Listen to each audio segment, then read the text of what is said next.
السلام علیکم معزز سامعین، مولانا رومی کی دل چھو لینے والی باتیں۔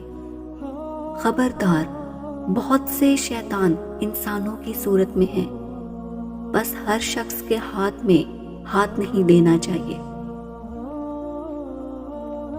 درویشوں کے علاوہ دنیا کے باقی لوگ بچوں کی مانند ہیں جو کہ دنیا کے کھیل میں مگن ہیں۔ دنیا میں کوئی خزانہ سانپ کے بغیر، کوئی پھول کانٹے کے بغیر اور کوئی خوشی غم کے بغیر نہیں ہے۔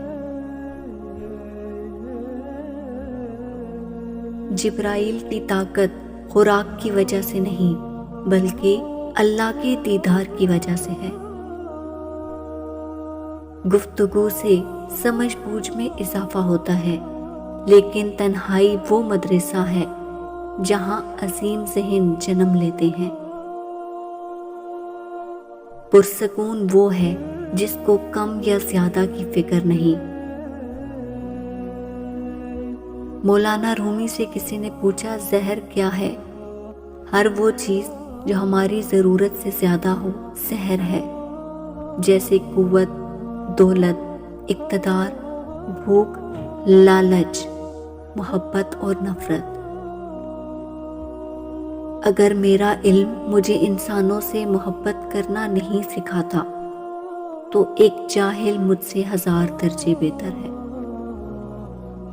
خدا تک پہنچنے کے بہت سے راستے ہیں، لیکن میں نے خدا کا پسندیدہ راستہ مخلوق سے محبت چنا۔ تمہاری اصل ہستی تمہاری سوچ ہے، باقی صرف تو ہڈیاں اور خالی گوشت ہے۔ جب دنیا والے تمہیں گھٹنے ٹیکنے پر مجبور کر دیں تو یہی بہترین وقت ہے سجدے کا۔ تھوڑی دیر کے لیے قبرستان جاؤ اور خاموشی سے بیٹھ کر ان بولنے والوں کی خاموشی کو دیکھو۔ اپنی آواز کے بجائے اپنے دلائل کو بلند کیجیے۔ پھول بادل کے گرجنے سے نہیں برسنے سے اگتے ہیں۔ اگر تم قرآن کو آنکھوں سے دیکھو گے تو الفاظ نظر آئیں گے، دماغ سے دیکھو گے تو علم نظر آئے گا، دل سے دیکھو گے تو محبت نظر آئے گی، اور اگر اپنی روح سے دیکھو گے تو تمہیں خدا نظر آئے گا۔ اگر آپ کو یہ اقوال اچھے لگے ہیں تو ان کو لائک اور شیئر کریں۔